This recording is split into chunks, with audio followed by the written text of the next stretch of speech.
ఇచ్చిన మాట జవదాటారు వాళ్ళు. ఫామ్ హౌస్ కే పరిమితమయ్యారు. సిగ్గుండాలి అనడానికి సిగ్గుండాలి అన్నవరా అమ్మోరా? అంటే మీ అయ్యను ఫామ్ హౌస్ వండబెట్టడానిక ఓట్లు వేసింది మీకు? ఎందుకు తీసుకోవాలి? ప్రతిపక్ష నేతగా హోదా ఎందుకు తీసుకోవాలి? జీతం ఎందుకు తీసుకోవాలి? ఫామ్ హౌస్ వండడానికి నీకు ఓట్లు వేసి గెలిపించి ప్రజలు. అరే మన్మోహన్ సింగ్ గారి ప్రభుత్వంలో ఆయన ప్రధానమంత్రి నేతృత్వంలో ఈయన మంత్రిగా పనిచేసాడు. పెద్ద మనిషి చనిపోతే కనీసం సంతాపంతులు మూర్ఖుడు కేసీఆర్, విశ్వాసఘాతకుడు కేసీఆర్. కేసీఆర్ అంటే విశ్వాసఘాతకుడు. నువ్వు ఫామ్ హౌస్ వండడానిక? నువ్వు స్పందించకుంటే, నువ్వు మాట్లాడకుంటే నువ్వే ప్రతిపక్ష నేతవు, నువ్వు ఏ విధంగా ప్రజాపతి నేతవు? జ్యోతిరావు పూలే వర్ధంతికి రావు, జయంతికి రావు, అంబేద్కర్ గారి జయంతి వర్ధంతికి రావు.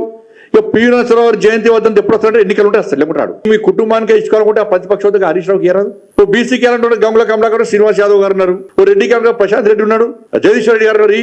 అన్ని సంకలట్టుకొని కింద పెట్టుకుని పంట అయిపోయాయి. ఎవరు రాదుగా పదవులు అన్ని నీకే కావాలి, కానీ ఫామ్ హౌస్ అంటాడు. నీ ఫామ్ హౌస్ వండడాక ప్రజలు కష్టాల్లో ఆపదలు ఉన్నప్పుడు బయటకి రాని వ్యక్తి ఇక్కడ పెద్ద గాంధీ మాత్రం ఆయన ఏమన్నా ఎలక్షన్స్ రాగానే ఒకప్పుడు నడిచింది, కొన్ని రోజులు యాసతోని భాషతోని ఆ పిట్టకతో ఒకప్పుడు నడిచింది. ఇంకా గదే నడుస్తుంది అనుకుంటారు. రాచరిక పాలన ఇది లేదు అన్న. అంటే మీరు రాగానే మీరు ఎప్పుడు వస్తే ఫామ్ హౌస్ తాగి బయట రాగానే చెవుపోగానే ప్రజలు మీకు ఓట్లు వేయాలి.